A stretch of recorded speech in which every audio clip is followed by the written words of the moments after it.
So there are some development techniques in column chromatography. First one is frontal development.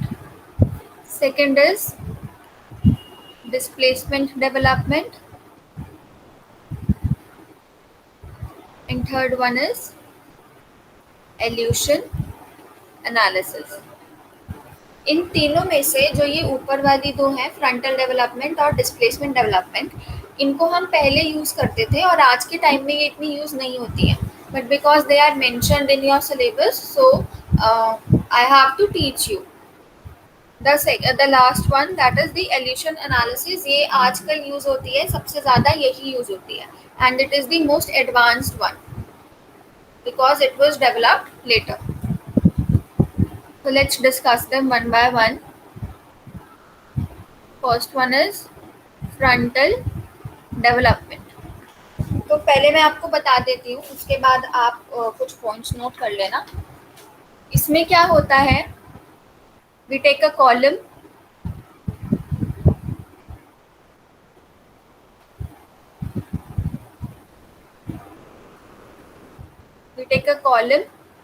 इसमें stationary phase already field है. Okay, now frontal development में क्या करते हैं, जो हमारा सैंपल है उसको हम मिक्स करते हैं किसी सुटेबल सॉल्वेंट में.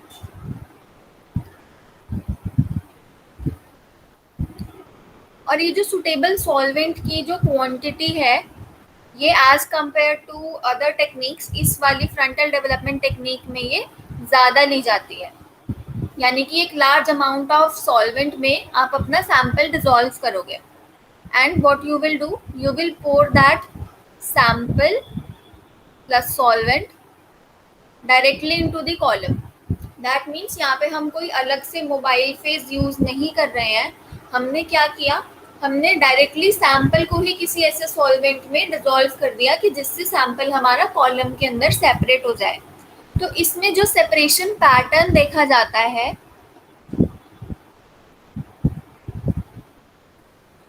लाइक फॉर एग्जाम्पल, अगर हम कोई ऐसा मिक्सचर ले रहे हैं या कोई ऐसा सैंपल ले रहे हैं जिसमें कि हमारे 3 कंपोनेंट्स हैं, ए, बी एंड सी, तो इनका सेपरेशन कैसे होगा.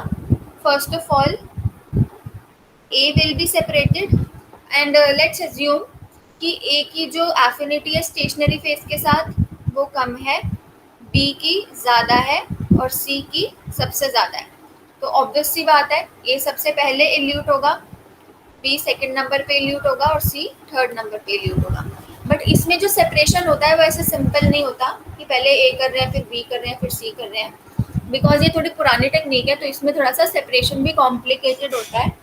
First of all A will be separated, then A plus B will be separated, and then A plus B plus C will be separated.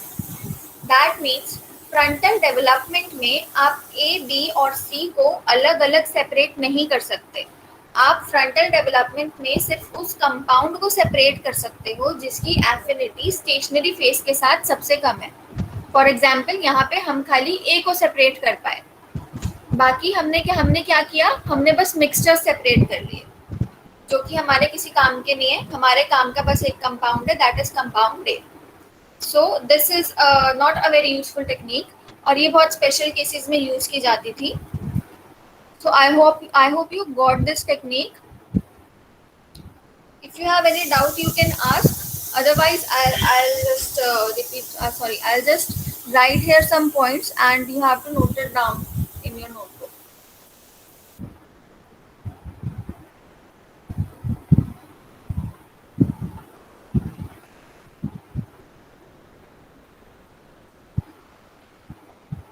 Okay, write it down. First of all, large volume of sample mixture continuously flows to the column.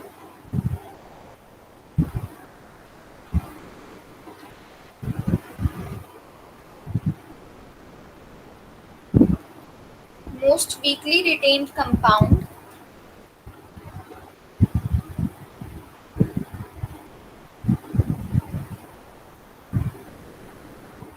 emerges alone from the column first.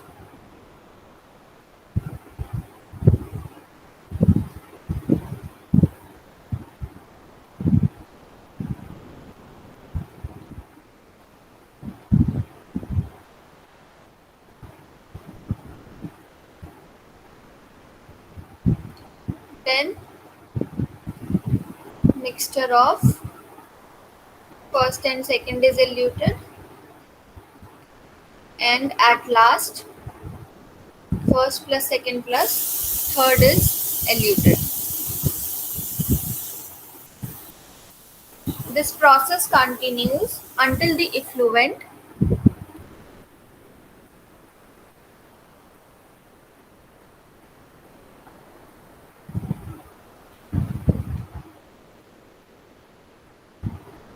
has the same composition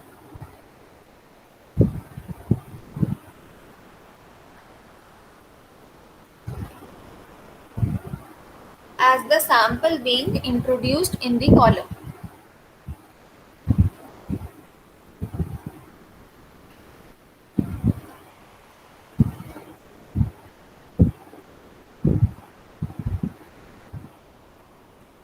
इस point का मतलब ये हुआ कि ये process तब तक चलता रहता है जब तक जो एफ्लुएंट है, एफ्लुएंट मतलब जो हमारे कॉलम से बाहर निकल के आ रहा है, जिसे हम बीकर में सेपरेट कर रहे हैं, जब तक उस इफ्लुएंट का जो कंपोजिशन है वो उस कंपोजिशन के इक्वल नहीं हो जाता जिस कंपोजिशन का हमने सैंपल लोड किया था, तब तक ये प्रोसेस चलता रहता है. This is an important point.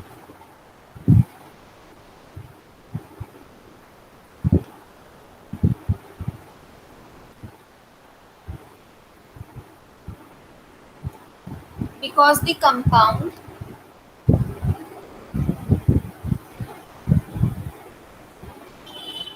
that elutes first can be obtained in a pure state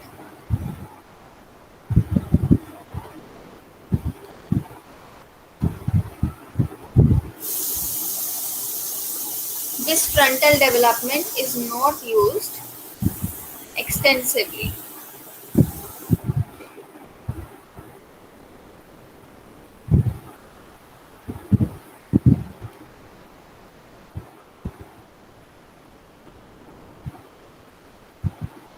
It is only used when a complex mixture is not getting separated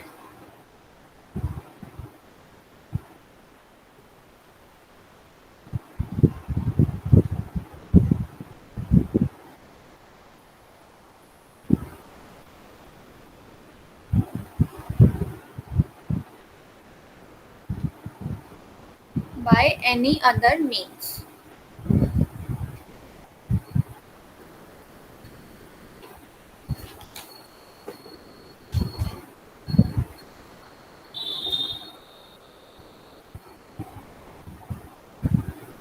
Next technique is ma'am last point एक बार please repeat करेंगे. yes. Last point was it is used when complex mixture is not getting separated by any other means. That means जब हमारे पास कोई इतना complex mixture होता है कि उसका जो हमें कंपाउंड सेपरेट करना है वो किसी और टेक्निक से सेपरेट नहीं हो पा रहा है, उस केस में हम फ्रंटल डेवलपमेंट यूज करते हैं.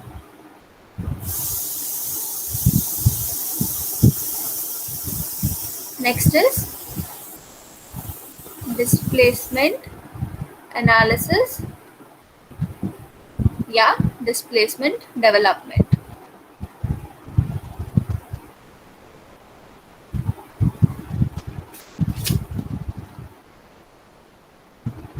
तो इसमें हम क्या करते हैं, we take a column which is filled with stationary phase and we load a small amount of sample. यानी कि सैंपल को हम काफी कम क्वांटिटी या ये बोलो कि हमने सैंपल को बहुत ही कम सॉल्वेंट में डिसॉल्व करा एंड देन उसको लोड करा कॉलम पे, sample plus solvent in small amount. Frontal में हम क्या कर रहे थे, हम सॉल्वेंट का काफी लार्ज अमाउंट ले रहे थे, बट यहाँ पे हम थोड़ा सा सॉल्वेंट लेंगे, इतना कि बस हमारा सैंपल डिसॉल्व हो जाए। Then after that we will pour the mobile phase over it, and the mobile phase must contain a displacement reagent.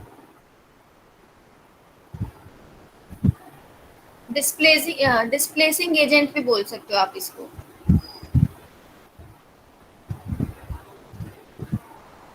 Now what is this displacing agent? Write down.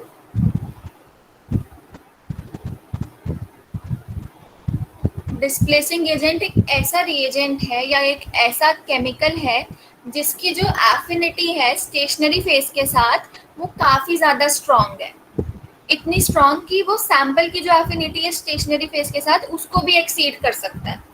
That's why वो क्या करता है, अपनी strong affinity की वजह से जो sample चिपका हुआ होगा स्टेशनरी फेज से, डिस्प्लेसिंग एजेंट आएगा और उसको हटा देगा एंड खुद स्टिक हो जाएगा स्टेशनरी फेज पे। So write it down. Substance that is retained more strongly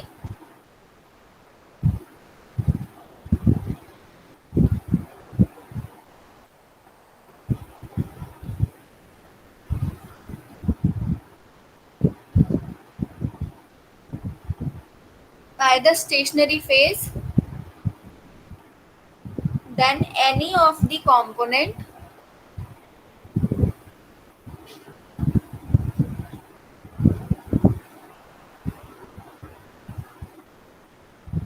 of the sample mixture.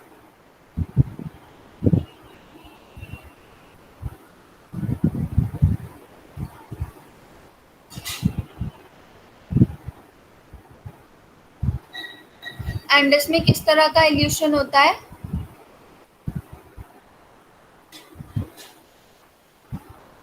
First of all A will be separated, then A plus B will be separated. Affinity का जो order है वो same है, एक mixture है M और उसमें 3 components हैं A B C। A की इंटरैक्शन स्टेशनरी फेज के साथ सबसे वीक है, B की सबसे ज़्यादा और C की सबसे ज़्यादा है। So first of all A will be diluted, then mixture of A plus B, then B, then B plus C, then C. So this is the pattern in which A, B and C will be eluted out. तो इसमें क्या हुआ, इस technique में हमें अलग से A, B और C तीनों मिल गए और मिक्सचर जो मिले that is of not much use. So हमारा जो मेन मोटिव था A, B और C को अलग अलग सेपरेट करना, that is already accomplished. So this technique is far better than the frontal development.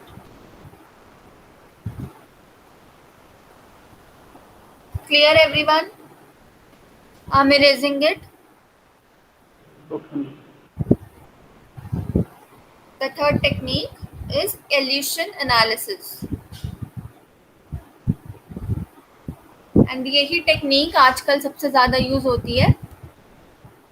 तो इसमें हम क्या करते हैं, इसमें एज सच कोई डिस्प्लेसिंग एजेंट यूज नहीं होता। We take a column filled with stationary phase and इसमें हम अपना जो सैंपल है उसको सॉल्वेंट में डिसॉल्व करके, काफ़ी स्मॉल अमाउंट ऑफ सॉल्वेंट में डिसॉल्व करके उसको लोड करते हैं।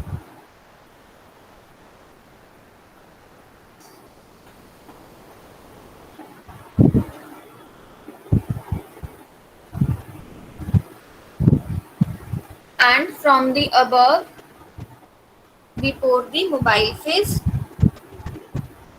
Now there are 2 types of elution analysis. First one is isocratic and second one is gradient. So अगर आपके पास कोई ऐसा मिक्सचर है जो कि सिंपल है, यानी कि उसका जो कंपोजिशन है वो काफ़ी कॉम्प्लिकेटेड नहीं है, एक सिंपल मिक्सचर है, then what you will do, you will follow आइसोक्रेटिक mode. And इसमें क्या होता है मेनली आइसोक्रेटिक में, आइसो मीन्स सेम, इसमें जो मोबाइल फेस का कंपोजिशन है that remains same through out the analysis. Mobile face composition remains same. For example अगर 30 मिनट्स का जो टाइम है मेरा रन टाइम यानी कि जितनी देर के लिए आपका मोबाइल फेस फ्लो करता है कॉलम में, उस 30 मिनट्स में जो मैं मोबाइल फेस का कंपोजिशन यूज कर रही हूँ that will remain same, that will not get changed. On the other hand gradient elution में हम क्या करते हैं, first of all it is used for complex mixtures. Gradient elution में हम क्या करते हैं, हम time to time mobile phase अपना चेंज करते रहते हैं।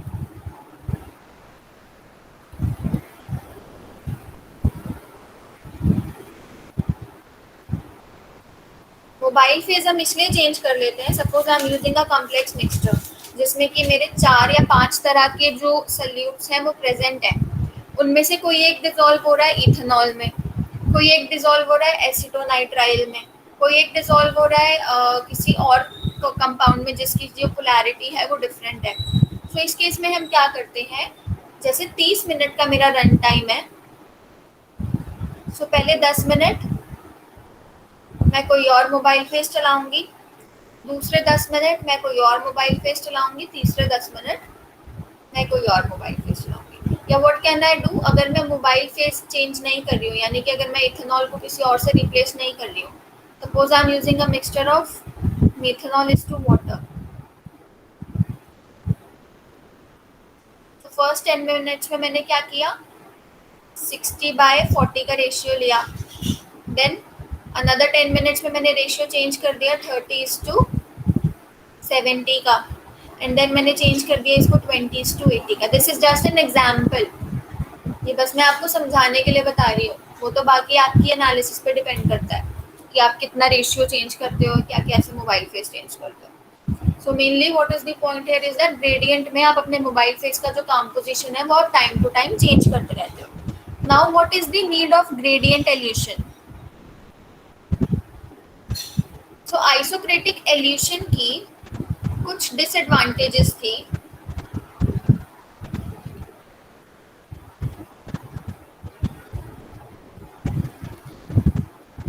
First of all complex mixture के केसेस में अगर हम आइसोक्रेटिक इल्यूशन यूज करते थे तो जो रेजोल्यूशन होता था वो पुअर होता था, यानी कि कुछ कंपाउंड्स हमारे सेपरेट हो रहे हैं और कुछ हो ही नहीं पा रहे हैं, so that's why the resolution was poor.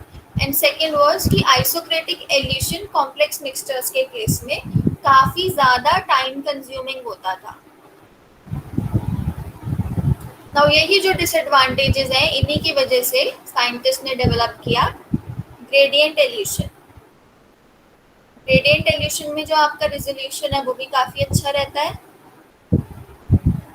and gradient illusion is not time consuming, that means it is of short time span, so that's why we use gradient illusion to make our analysis easier.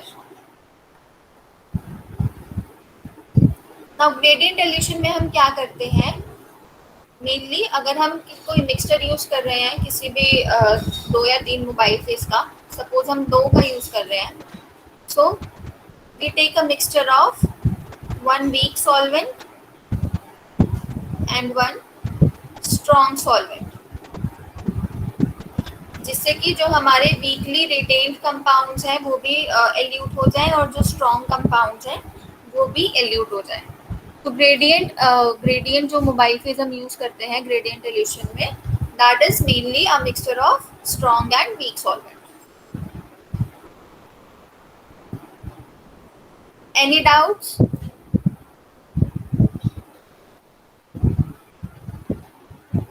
Ma'am एक बार repeat करेंगे। कहाँ से repeat करूं? पूरा gradient evolution repeat करूं या जो स्लाइड में है वो रिपीट करूं? जो स्लाइड में है मैम, स्लाइड वाला मैम। आइसोक्रेटिक इल्यूशन के कुछ डिसएडवांटेजेस थे जिसकी वजह से साइंटिस्ट ने डेवलप किया ग्रेडियंट इल्यूशन। आइसोक्रेटिक में हम क्या कर रहे थे, एक single mobile phase composition use कर रहे थे थ्रू आउट द एनालिसिस, और ग्रेडियंट एल्यूशन में हम क्या कर रहे हैं, हम कंपोजिशन बार बार मोबाइल फेज का चेंज कर रहे हैं। सो आइसोक्रेटिक एल्यूशन के डिसएडवांटेजेस क्या थे? First of all, it was giving poor resolution, and second, it was time consuming. And यही जो एडवांटेजेस हैं ये ग्रेडियंट एल्यूशन के हैं कि gradient elution gives a high resolution because it is a mixture of different solvents. तो जितने भी हमारे कंपाउंड्स होते हैं, जैसे अगर हमारा कोई कंपाउंड है जो इथेनॉल में डिजोल्व हो रहा है, तो अगर हम इथेनॉल और एसीटोनाइट्राइल का मिक्सचर यूज कर रहे हैं एज अ मोबाइल फेज, तो जितने भी कंपाउंड्स हैं जो इथेनॉल में डिजोल्व हो रहे हैं वो भी आ जाएंगे, और जितने एसीटोनाइट्राइल में डिजोल्व हो रहे हैं वो भी आ जाएंगे। साथ ही साथ ग्रेडियंट में हम क्या करते हैं, हम कंपोजिशन चेंज करते रहते हैं, and just because we change the composition, तो जो हमारी एनालिसिस है वो कम टाइम में खत्म हो जाती है, यानी कि takes a very short time span to complete. And what we do in gradient elution, just because gradient elution में जो हमारा मकसद है वो क्या है कि हमारे सैंपल में जितने भी तरह के कंपाउंड्स हैं वो सारे एक ही बार में सेपरेट हो जाएं। So for this we use a weak solvent along with a strong solvent। Weak solvent हमने क्यों लिया कि वीक सॉल्वेंट से मतलब क्या है, यहाँ पे जिनकी पोलैरिटी कम है, एंड स्ट्रॉन्ग सॉल्वेंट से मतलब क्या है, जिनकी जो पोलैरिटी है वो ज़्यादा है। सो इसको इससे क्या होगा, जो कम पोलैरिटी वाले कंपाउंड्स हैं हमारे सैंपल में जो हमें सेपरेट करने हैं वो भी हमारे पास सेपरेट हो जाएंगे, और जो ज़्यादा पोलैरिटी वाले हैं वो भी सेपरेट हो जाएंगे, मोबाइल फेज में मिक्स होकर। So that's why we use gradient elution। और ये क्वेश्चन पहले भी जीपैट में बहुत बार पूछा जा चुका है, चाहे तो आप इनामदार उठा के देख लेना कि आइसोक्रेटिक एल्यूशन के ये डिसएडवांटेजेस होते हैं, तो इसको ओवरकम करने के लिए कौन सी टेक्निक बनाई गई। तो उसमें आपके पास 3-4 ऑप्शंस होंगे, उसमें से आपका एक ऑप्शन होगा gradient elution, that is the correct answer. And ये रीसेंट क्वेश्चन, आई गेस ये 2017 या 18 में आया था।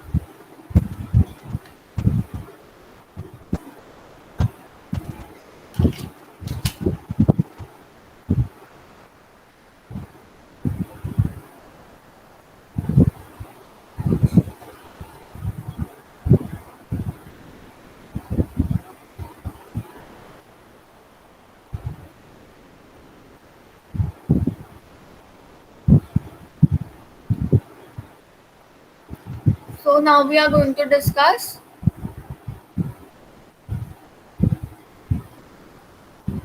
मेन जो कॉलम क्रोमेटोग्राफी के कैरेक्टरिस्टिक्स हैं, वो तो डेवलपमेंट टेक्निक्स थी। So what is the principle of column chromatography? So the principle actually depends on the what type of mobile phase we use, but what type of stationary phase we use, but जो हम commonly use करते हैं stationary phase, that is silica gel H। What is silica gel H? Last class में शायद मैंने बताया था, इसी बैच में बताया था। इसमें बाइंडर्स नहीं होते। Right.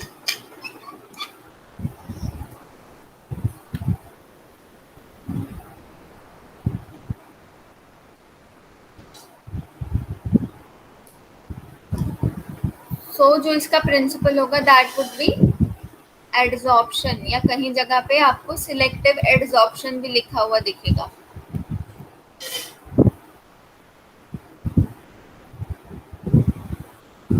So we have several types of columns which we use in column chromatography. First one is gravity column।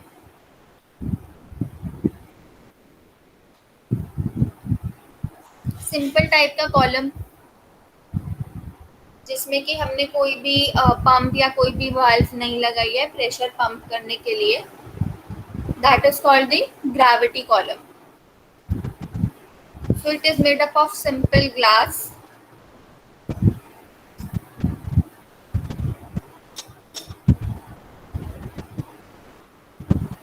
And mainly जो सेपरेशन है वो किसकी वजह से होता है, ग्रेविटेशनल फोर्स की वजह से।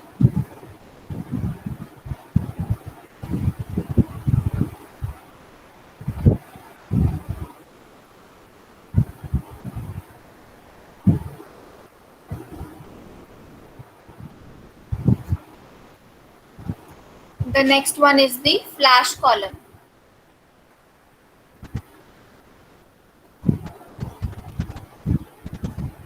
The flash column is made up of plastic.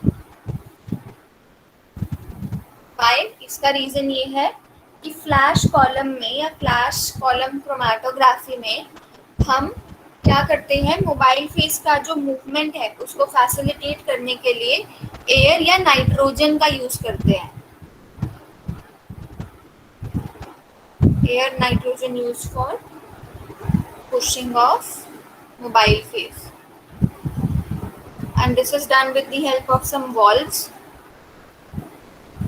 Now because अगर हम प्लास्टिक की जगह अगर ग्लास यूज करते तो क्या होता, जो ग्लास है वो एयर और नाइट्रोजन के प्रेशर को इतना इजीली नहीं झेल पाता. So for this we need some resistible material and we use plastic in case of flash chromatography. जो प्रेशर हम अप्लाई करते हैं फ्लैश क्रोमेटोग्राफी में, that is 10 to 15 psi, and separation is faster as compared to gravity column.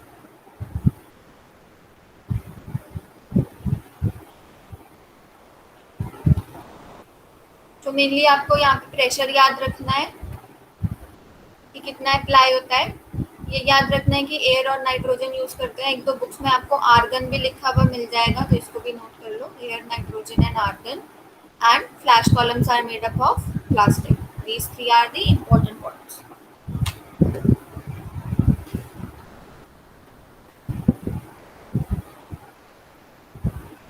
The next is the low or medium pressure columns.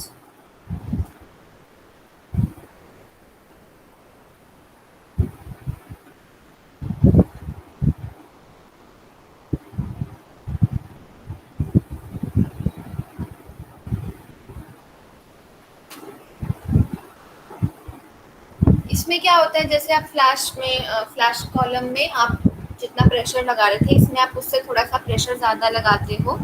And उसमें आप क्या कर रहे थे, आप वॉल्व यूज कर रहे थे. So here you use pumps. Pumps are used for fast pumping of mobile face.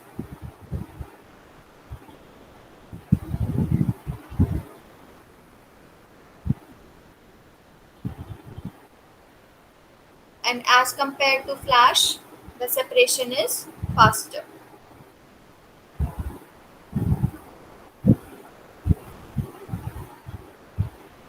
Next type of column is vacuum column.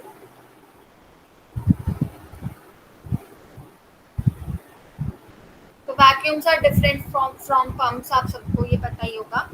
And जो वैक्यूम कॉलम यूज करके हम क्रोमेटोग्राफी परफॉर्म करते हैं, that is called vacuum liquid chromatography. So vacuum is applied from the bottom of the column.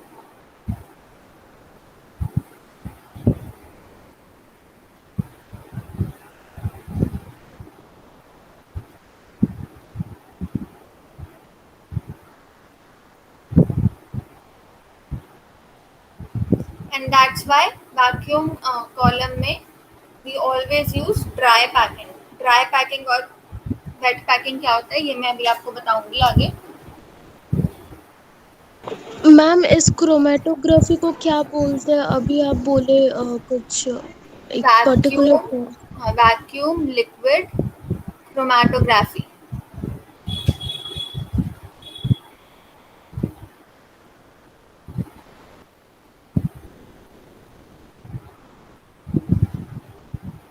Next is high pressure columns.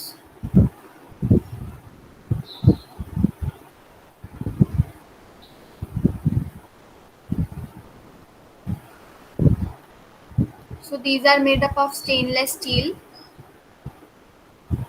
because इनमें जो pressure है वो काफ़ी हाई होता है. And we can say that इनमें जो स्टेशनरी फेस की पैकिंग होती है वो एकदम टाइट होती है.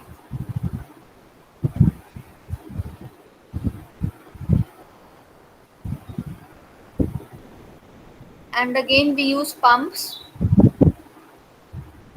to facilitate the movement of the mobile face.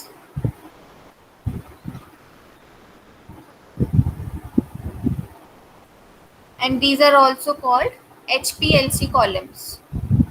यानी कि HPLC टेक्निक में जो आपके कॉलम यूज होते हैं हाई परफॉर्मेंस लिक्विड क्रोमेटोग्राफी में, वो यही होते हैं, हाई प्रेशर कॉलम्स।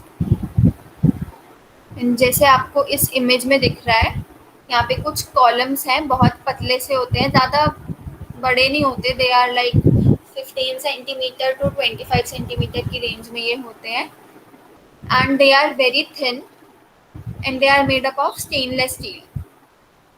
इसके अंदर आपका जो स्टेशनरी फेज है, जो आपके सिलिका के पार्टिकल्स हैं, बहुत छोटे साइज के, लगभग 5 माइक्रोमीटर के, 3.5 to 5 माइक्रोमीटर तक का नॉर्मल साइज होता है, and they are packed very tightly.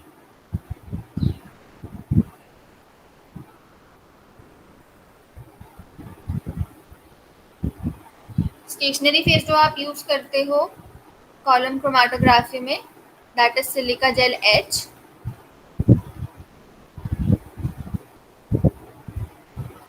Apart from this, you can use alumina, cellulose,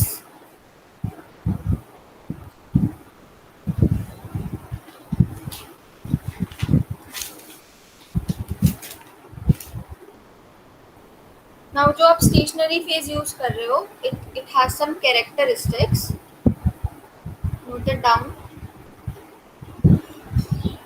First of all, it should be spherical and uniform in size. Second is, it should be chemically unreactive. Third, it should have less amount of impurities. या जो soluble substances होते हैं, that should be very low in the stationary phase.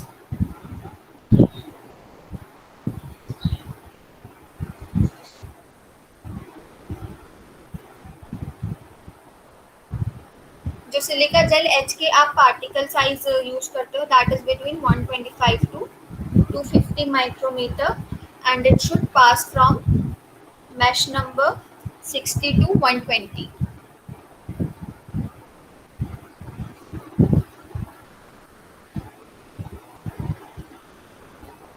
ये जो particle size range है, ये HPLC columns के लिए नहीं है, उसमें तो बहुत ही कम हो जाता है, बट मेनली जो आप कॉलम क्रोमेटोग्राफी दूसरी लैब में परफॉर्म करते हो, शायद आगे किसी प्रैक्टिकल में करोगे भी, तो उसमें जो सिलिका जेल का पार्टिकल साइज होता है वो इसके बीच का होता है।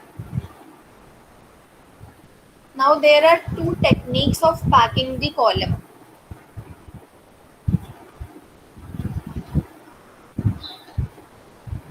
First is wet packing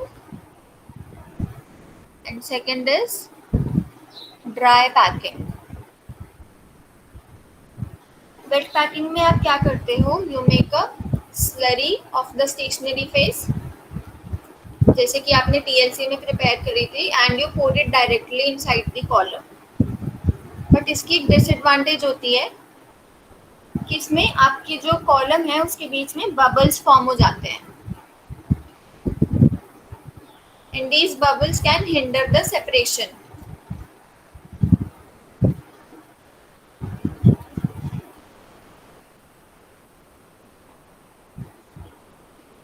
The next technique is dry packing, जिसमें आप कुछ स्लरी नहीं बनाते, कोई भी लिक्विड मिक्स नहीं करते.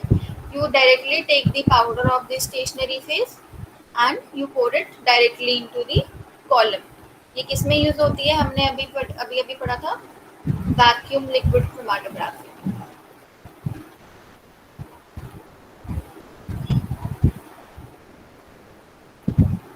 Now column dimensions, एक पर्टिकुलर रेशियो होता है कॉलम का. You will find it written in your textbook Chatwal में. जो स्टैंडर्ड रेशियो होता है, ratio between the length is to diameter, that ratio is kept 40:1. The column which we use is mainly 20 to 30 centimeter long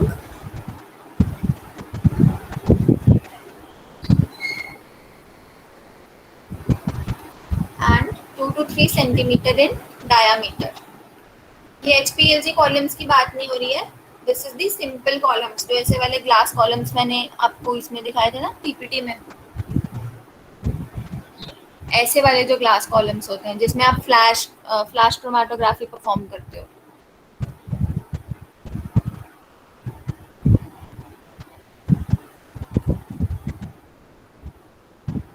Now there are some factors which can affect the column ma'am efficiency. एक बार dimension वापस से वो वाला slide, हाँ।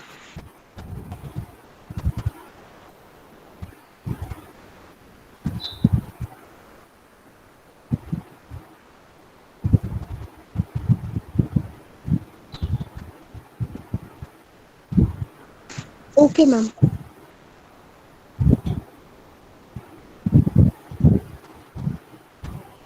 So there are some factors which affect the column efficiency.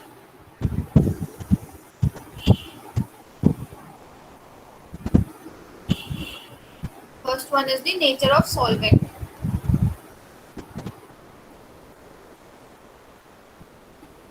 Solvent here is the mobile phase. Whatever solvent you are using, it should be less viscous. Because अगर वो ज्यादा viscous होगा तो उसके जो मूवमेंट में उतनी ही प्रॉब्लम आएगी. That's why we choose the solvent which is less viscous. Second is the dimensions of column.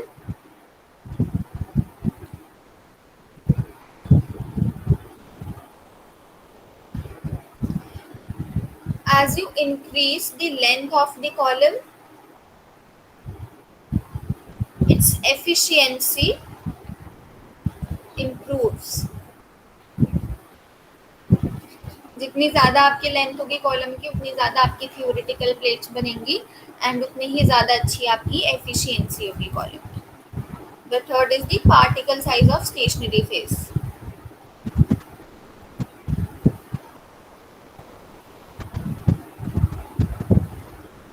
So the particle size should be as small as possible and it should be uniform. That's why HPLC columns के case में जो stationary phase है that is kept very small. But उसमें ये है कि अगर हम जैसे स्टेशनरी फेज का पार्टिकल साइज स्मॉल कर रहे हैं, जितना ज़्यादा हम स्मॉल करेंगे उतना ही ज़्यादा हमें ऊपर से प्रेशर भी देना पड़ेगा with the help of pump. And note down this thing, मैंने शायद वहाँ पे नहीं बताई थी. HPLC कॉलम्स में जो आप प्रेशर अप्लाई करते हो that is up to 3000 psi. Textbooks में ये 3000 साई है, बट आपको अगर आप अलग अलग जगह देखोगे नेट पे तो आपको ये 5000 भी मिल सकता है और कहीं पे तो 8000 भी मिल सकता है. बट बिकॉज आपकी टेक्स्ट बुक में ये है 3000 साई, तो आपको अभी के लिए यही याद रखना है.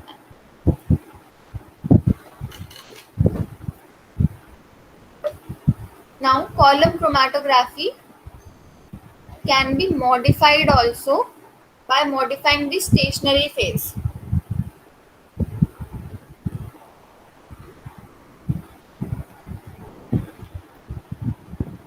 अगर आप स्टेशनरी फेज लेते हो सिलिका या alumina, then it would be adsorption chromatography. If you take some ion exchange resin,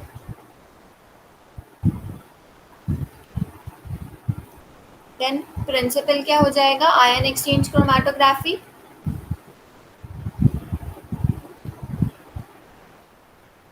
If you take any stationary phase which is attached with ligands,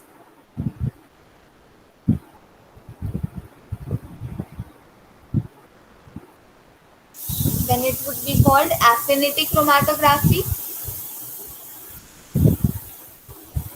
And if you take some porous bed or some gel,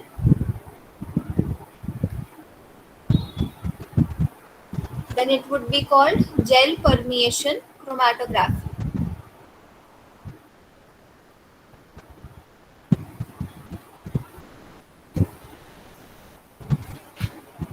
So this is how you can modify column chromatography. But अगर आपसे कोई simple principle पूछता है exam में then what you will do, you will mark adsorption chromatography. Question को इस तरह से मॉडिफाई भी कर सकते हैं कि हम कॉलम क्रोमेटोग्राफी परफॉर्म कर रहे हैं एक ऐसा स्टेशनरी फेज यूज करके जिसमें कि लाइगेंड्स अटैच हैं, तो इसका प्रिंसिपल क्या होगा। तो कुछ ऐसे बच्चे भी होंगे जो कॉलम क्रोमेटोग्राफी नाम देख के सीधा एड्सॉर्प्शन टिक कर देंगे, बट ऐसा नहीं करना। पहले देखना है कि स्टेशनरी फेज कौन सा यूज हो रहा है, देन उसके अकॉर्डिंग आपको अपना आंसर टिक करना है। अगर लिखा ही नहीं है कि स्टेशनरी फेज कौन सा यूज हो रहा है और डायरेक्टली क्वेश्चन में ये है कि कॉलम क्रोमेटोग्राफी का प्रिंसिपल क्या है, then you will go for adsorption chromatography.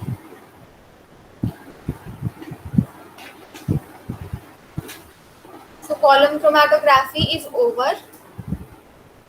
In the next class, we will start with gas chromatography. If you have any doubts, you can ask.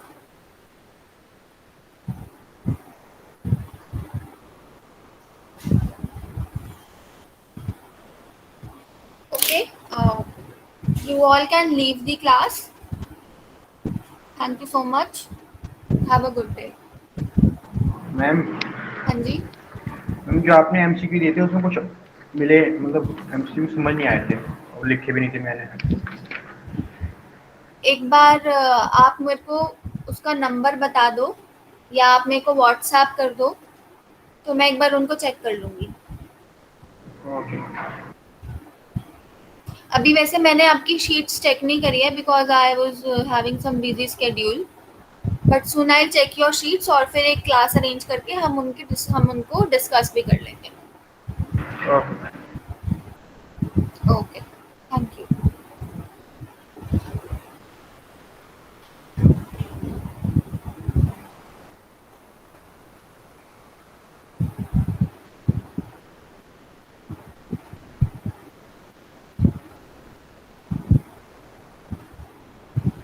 Ma'am हाँ जी, ma'am sorry वो mic पहले चल नहीं रहा था। मैम हाँ जी। वैक्यूम कॉलम में packing कैसे होती है, टाइट की लूज? वैक्यूम कॉलम में ऐसा कुछ स्पेसिफिकली मेंशन तो नहीं है आपकी टेक्स्ट बुक में, but according to me tight ही होनी चाहिए बिकॉज वैक्यूम क्या कर रहा है, वो सारी एयर सक कर रहा है। Okay ma'am.